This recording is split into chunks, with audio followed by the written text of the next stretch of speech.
Hi kids, today we're going to review how to multiply fractions, how to multiply a fraction by a whole number, and multiply mixed numbers. So you learned this last year in 5th grade, and this is going to be a quick review to remind you of what you learned.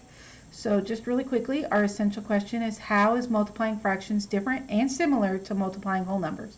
So by the end of today's lesson, your reflection, you should be answering how they are similar and how they are different than when you multiply whole numbers. So the first thing we're going to discuss is fraction by a fraction. So I want to talk about if we multiplied 2/5 times 3/4. So I'm just going to put 2/5 times 3/4. And remember that the dot is the same thing as multiplying with the little x, right? So there are a few little steps to do this. So the first step is you multiply the numerators. So step 1, multiply the numerators. And I'm going to show you why this works because we're going to do a visual picture too. So if I multiply the numerators, 2 times 3 equals 6. Step 2, we multiply the denominators.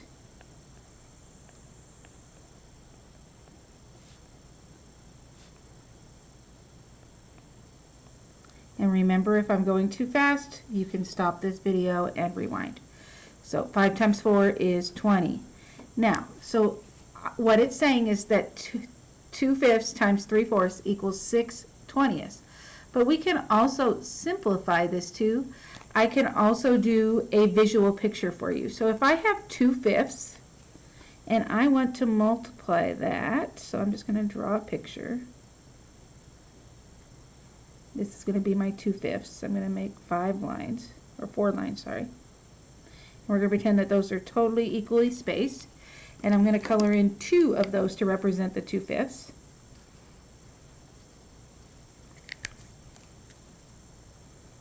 And then I'm going to multiply that by the 3/4. So I'm going to do one vertical and one horizontal. So I've got my horizontal ones are going to go this way, and since my denominator is 4, I'm going to draw 3 lines to make 4s.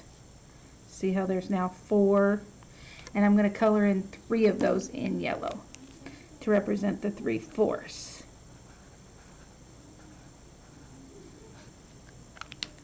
So that is my 3/4. So now if I combine those, I'm going to draw my picture. Make sure it all fits in there. So I'm going to draw my 5 lines this way. 4 lines, sorry. And color in those 2 again. Oops, I'm going to make sure I color them the same way, right? So orange. That's my 2/5. Then I'm going to make my 4s. 1, 2, 3. It would have probably been smart of me to use my grid on my graph paper, but I didn't want to make it too big. There's my 3/4.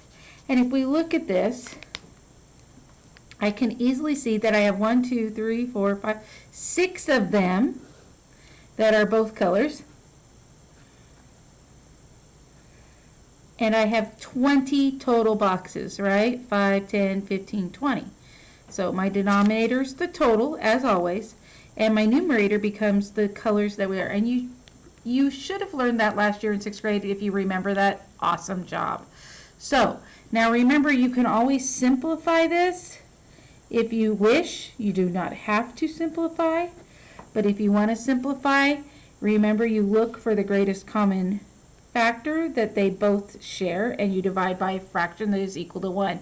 So if I look at 6 and 20, the largest number that I can put into both 6 and 20 is 2. So I'm going to divide it by a fraction equal to 1, that is 2/2, and I get 3/10. So that is how you find a fraction by a fraction. We're now going to review a fraction by a whole number. So we're going to multiply a fraction times a whole number.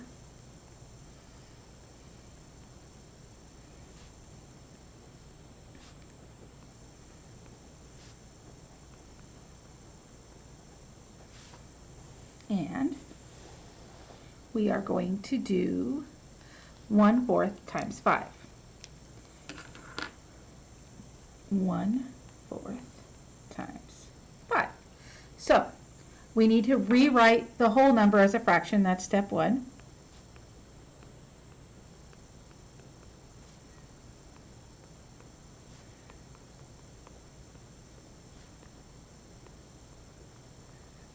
So that means that this 5 needs to become something else. So it's going to be 1/4 times 5 over 1. Remember, you can take a whole number and put it over 1 to make it a fraction.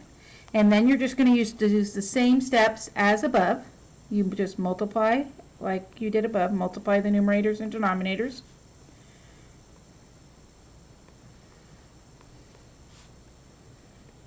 And then you're going to simplify again. So, and we're going to draw a picture to show you how this works too.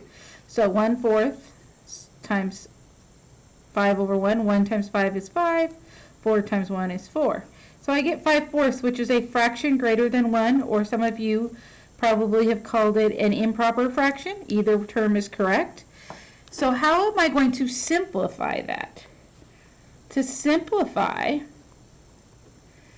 5/4, I can, remember, a fraction is just a division problem, so you can divide 4 into 5. And if I divide 4 into 5, 4 goes into 5 one time. Remember, I subtract, and I get 1 as my remainder. My remainder becomes my numerator. My divisor becomes my denominator. So it becomes 1 and 1/4. And I'm going to show you a picture on how that makes sense. So if I have 5 1/4, so I'm going to draw 5 squares, pretend those are all equal. I'm doing this really quickly, and break them up into 4s. Pretend they're all equal, because fractions, they need to be all equal sides, and I have 5/4. Right? I can take 4 of those and make one whole. Watch.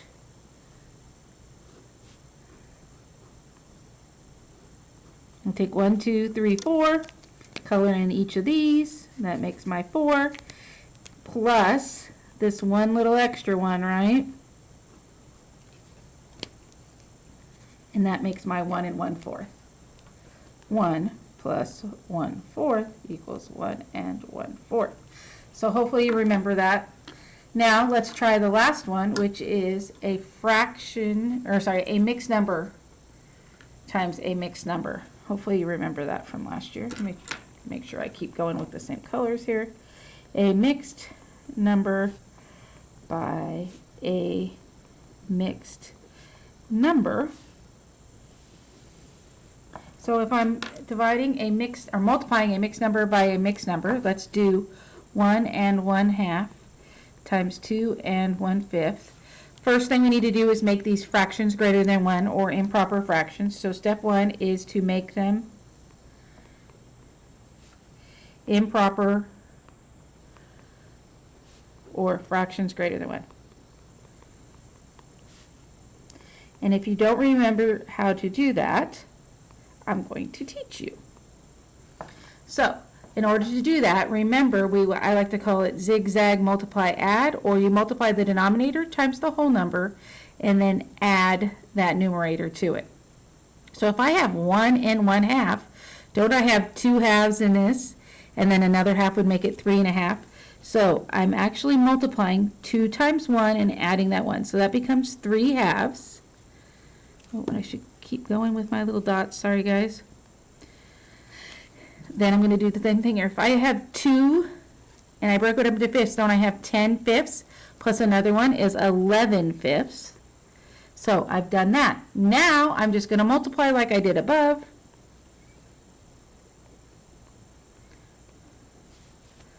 Numerators and denominators.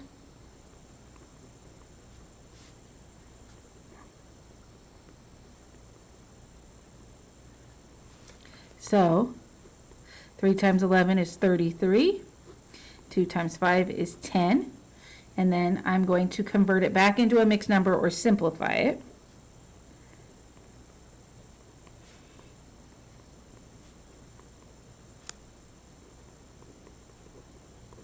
So 10 goes into 33 3 times. 3 times 10 is 30. I subtract that, I have 3 left over. So 3 and 3/10. So my answer becomes 3 and 3/10. tense. So your job now is to reflect, and your reflection needs to remember answer that question at the top of the page. How is multiplying fractions different and similar to multiplying whole numbers? And then add at least minimum of 3 questions on the side of your notes over here. I think you guys have a quick review. If you need any more review, I will attach another video from somebody else to help you.